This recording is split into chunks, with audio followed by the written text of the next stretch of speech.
Hello everyone. तो कैसे हैं आप सब। तो फ्रेंड्स, हम आज वीडियो में बात करने वाले हैं कुछ फिजिक्स की वन लाइनर ऑब्जेक्टिव क्वेश्चन पे जो हमारे कंपटीशन एग्जाम्स के लिए या क्लास 12 के या हाई स्कूल के। अगर आप फिजिक्स से रिलेटेड अगर आप किसी भी जानकारी को जानना चाहते हैं तो आपके लिए ये ऑब्जेक्टिव क्वेश्चन है बहुत हेल्पफुल होने वाले हैं। तो फ्रेंड्स, आज टाइम को ना वेस्ट करते हुए स्टार्ट कर समझने का प्रयास करते हैं। देखिए, यहाँ पे आपके सामने फर्स्ट क्वेश्चन लिखा हुआ है, जिसे हमारे सारे देखिए लिखा हुआ है, पदार्थ की विशिष्ट ऊष्मा व जल तुल्यांक ज्ञात करने के लिए कैलोरीमीटर का प्रयोग किया जाता है। यह क्या सही है गलत? तो देखिए हमारा सही है। पदार्थ की जो विशिष्ट ऊष्मा व जल तुल्यांक जो हमको ज्ञात करने के लिए फाइंड करने के लिए कैलोरीमीटर का प्रयोग किया। देखिए हम आज के वीडियो में सारे इसी टाइप के फिजिक्स के बेस हमारे यूनिट पे या उससे कोई हमारा कॉन्सेप्ट पे या मतलब जानकारी लेने वाले हैं।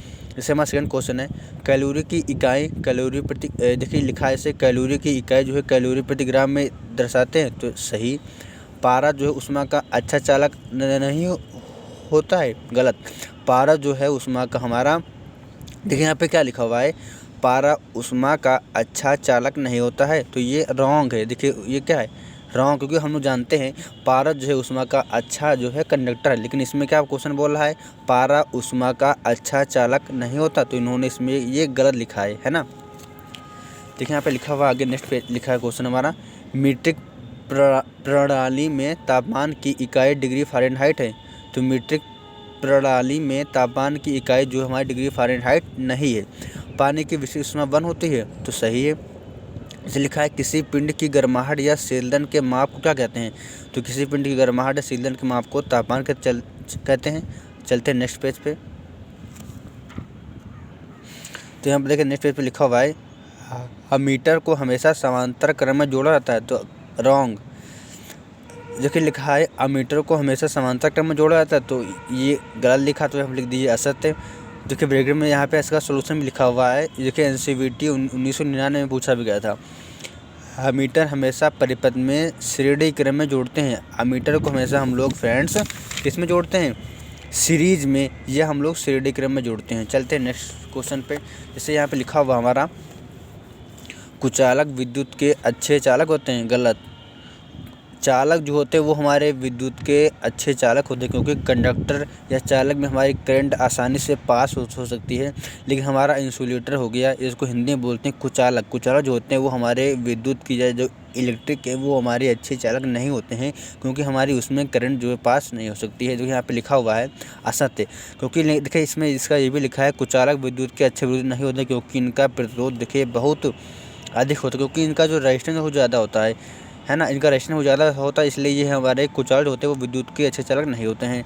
आवृत्ति की इकाई हर्ट्ज है। देखिए लिखा है आवृत्ति की इकाई हर्ट्ज है। तो सही है। चलते हैं नेक्स्ट पेज पे। देखिए नेक्स्ट पेज पे आपके सामने सब कुछ लिखा हुआ है। देखिए यहाँ पे लिखा हुआ है, प्रोटॉन। क्या लिखा है?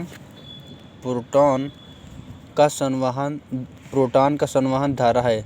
प्रोटॉन का जो संवहन वो धारा है। तो रॉन्ग। देखिए नेक्स्ट क्वेश्चन लिखा, फिफ्थ क्वेश्चन हमारा है, एल्युमिनियम विद्युत का कुचालक है। तो गलत लिखा है ये, तो यहाँ पर लिख दीजिए गलत। लेकिन हम लोग जानते हैं कि एल्युमिनियम जो है विद्युत का अच्छा चालक है, इसलिए ये गलत लिखा है ना। विद्युत शक्ति इक्वल टू होता है वोल्ट इंटू करंट। हम लोग जानते हैं P इक्वल टू VI होता है। देखिए P equal to VI, V क्या है? वोल्टेज, I क्या करंट है। तो सही लिखा है। चलते हैं नेक्स्ट क्वेश्चन पे। इसके बाद नेक्स्ट 7 लिखा है, विद्युत शक्ति का MKS मात्रक वाट है। तो सही लिखा, तो सही लिख दीजिए। 1 किलो वाट इक्वल टू 100 वाट होता है। गलत होता है। हम लोग जानते हैं कि 1 किलो वाट इक्वल टू क्या होता है? 1000 वाट होता है। 1 किलो वाट इक्वल टू 1.36 अश्व शक्ति होता है। सही है। देखिए इस क्वेश्चन लिखा है, विद्युत ऊर्जा E इक्वल टू होता है वाट इंटू सेकेंड। तो ये भी सही है। निम्न स्थानों की पूर्ति कीजिए। जैसे लिखा है, प्रतिरोध की इकाई क्या है? प्रतिरोध की यूनिट ओम है। ये भी सही है। करंट की इकाई एम्पियर है। ओम का नियम बताता है कि R इक्वल टू VI होता है। देखिए लिखा है V/I होता है। किसी तार का प्रतिरोध उसके अनुप्रस्थ, किसी तार का जो हमारा रेजिस्टेंस होता है उसके अनुप्रस्थ का क्षेत्रफल के विद्युत के अनुपाती होता है। देखिए यहाँ पे डैश लिखा था, यहाँ पे क्या होगा? चालक होगा। तो मैं बता दूँ आपको, चालक अपने में विद्युत धारा प्रवाहित होने देता है। 1 किलोवाट घंटा को, देखिए यहाँ पे लिखा हुआ 1 किलोवाट घंटा को यूनिट भी कहते हैं। अगर यहाँ पे लिखा है 1 किलोवाट घंटा को डैश क्या कहते हैं? तो 1 किलोवाट घंटा को यूनिट भी कहते हैं। विद्युत द्वारा प्राप्त ऊष्मा H इक्वल टू होता है 0.24 I² RT कैलोरी होती है। अगर विद्युत द्वारा प्राप्त ऊष्मा एच इक्वल टू फार्मूला होता है हमारा 0.24 I² कैलोरी होता है। 1 किलोवाट घंटा इक्वल टू कितने वाट्स का होता है? तो 1 किलोवाट घंटा इक्वल टू 36 के बाद 1 2 3 4 5 इकाई दहाई सैकड़ा हज़ार 10,000 लाख 10 लाख, तो 36 लाख। 1 किलोवाट घंटा में हमारे 36 लाख वाट सेकंड होते हैं। 1 किलोवाट में कितने वाट होते हैं? हम जानते हैं कि 1 किलोवाट में हमारे 1000 वाट होते हैं। इसी तरह पावर फैक्टर का अधिकतम मान कितना होता है? पावर फैक्टर का अधिकतम मान हमारा 1 होता है। जैसे हमारा नेक्स्ट क्वेश्चन लिखा है विद्युत के 3 कारकों के मध्य संबंध को दर्शाता हुआ निम्न में से कौन सा ओम का नियम? देखिए यहाँ पे ऑप्शन सही है सी, मीन्स I बराबर होता है V/R, ये हमारा सही है। जैसे लिखा है अगला नेक्स्ट क्वेश्चन लिखा हुआ है एक चालक का जो रजिस्टेंस है या एक चालक का प्रतिरोध है निम्न से बढ़ता है। एक रेजिस्टेंस का जो हमारा एक चालक का जो हमारा रजिस्टेंस है वो कब हमारा बढ़ता है? तो देखिए यहाँ पे इसका आंसर बी सही होगा। जब चालक की लंबाई बढ़ती है तब हमारा रेजिस्टेंस भी हमारा बढ़ेगा। इसी तरह यहाँ पे लिखा है वायर की लंबाई और कॉइल की संख्या के मध्य क्या संबंध है? देखिए इसमें आंसर हमारा डी है, सही होगा। तो वायर की लंबाई और कॉइल की संख्या के हमारा समानुपाती का सिंबल जो होता है। चलते हैं नेक्स्ट क्वेश्चन की ओर। देखिए हमारे सारे हमारे फिजिक्स से रिलेटेड हमारे क्वेश्चन है, बहुत हमारे इंपॉर्टेंट है, हमारे जो एग्जाम के लिए आने ही वाले हैं। देखिए यहाँ पे लिखा हुआ है एक स्थान से दूसरे स्थान पर बिजली का बहाव बनाने वाला बल को क्या कहते हैं? उसको बोलते हैं, देखिए बी सही, इसमें विद्युत वाहक बल। एक स्थान से दूसरे स्थान पर बिजली का बहाव बनाने के लिए बल को विद्युत बल कहते हैं।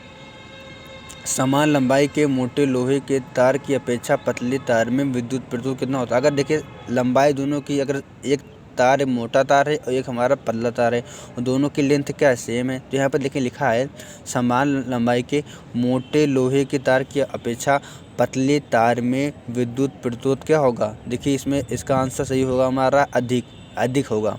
देखिए यहाँ पर लिखा हुआ है समान लंबाई के मोटे लोहे के तार की अपेक्षा पतले तार में जो है हमारा विद्युत प्रतिरोध जो है वो हमारा अधिक होगा।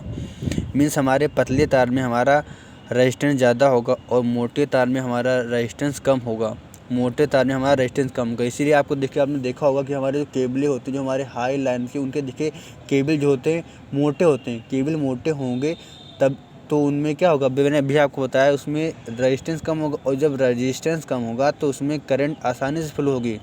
देखिए हम लोग के घरों के सामने जो हमें तार यूज होते हैं वो पतले होते हैं तो इसमें रेजिस्टेंस ज़्यादा होगा और रेजिस्टेंस ज़्यादा होगा तो हमारी करंट धीरे धीरे हमारी कम फ्लो होगी। चलते नेक्स्ट पे, जैसे लिखा हुआ हमारा किसी श्रेणी परिपथ में प्रत्येक प्रतिरोध में धारा क्या होगी? देखिए इसमें डी से हम लोग जानते हैं कि श्रेणी परिपथ में जो हमारी करंट की वैल्यू होती है वो हमारी समान होती है। और पैरेलल की बात करें तो पैरेलल में हमारी विभवांतर समान होता है। एक प्रोटॉन पर कौन सा आवेश होता है? देखिए एक प्रोटॉन पे हमारा, इसका आंसर ए सही है, एक प्रोटॉन हमारा धनावेश होता है। एक इलेक्ट्रॉन पर क्या ऋणावेश होता है। एक इलेक्ट्रॉन पर जो कूलम्ब आवेश उसका वैल्यू होती है देखिए सी आंसर सही है। 1.6 × 10⁻⁻19 कूलम्ब होता है। प्रोटॉन जो है परमाणु में स्थित होता है। तो प्रोटॉन देखिए कहाँ स्थित होता है? देखिए इसका आंसर है प्रोटॉन जो है परमाणु की नाभिक में स्थित होता है। इलेक्ट्रॉन का प्रवाह देखिए क्या होता है? इलेक्ट्रॉन का प्रवाह देखिए, इलेक्ट्रॉन क्या है? इलेक्ट्रॉन पर हम लोग चार्ज जानते हैं निगेटिव होता है।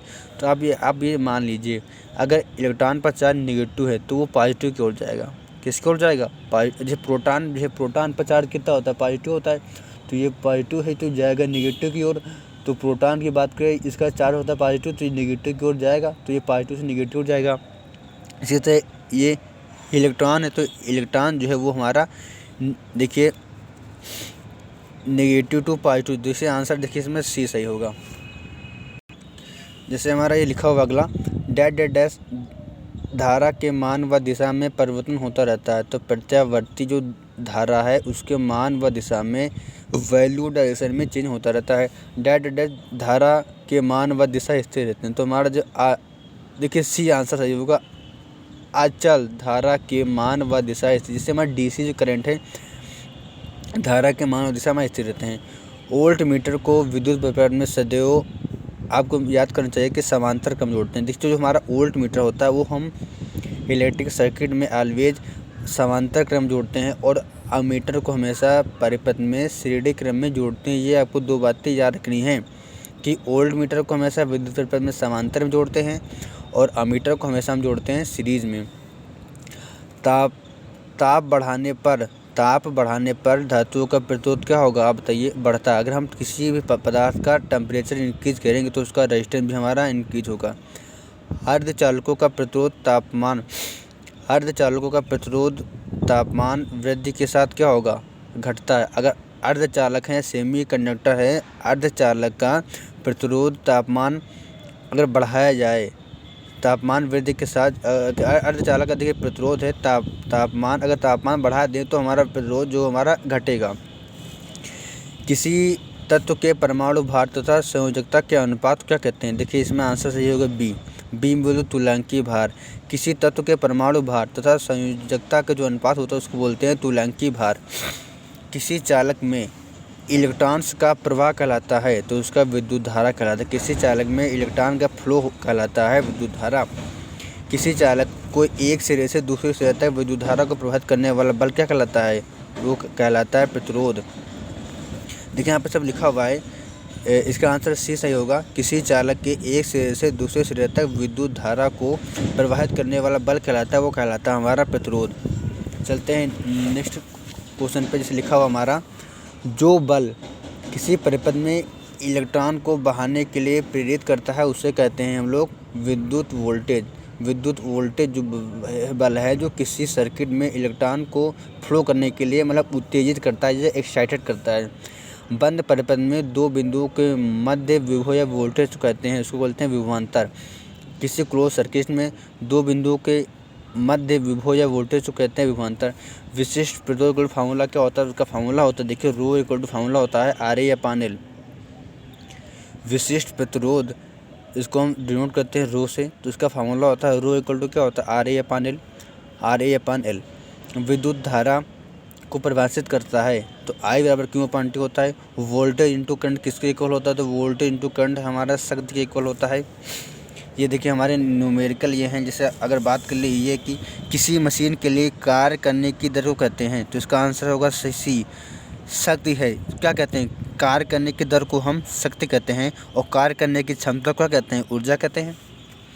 जैसे यहाँ पे ये लिखा हुआ है कि जैसे क्वेश्चन ये है वो इम्पोर्टेंट हमारा एक है, लिखा है ऊष्मा जो है कितने जूल के बराबर होगी, तो आपको मालूम होना चाहिए। देखिए इसका आंसर 20 सही है।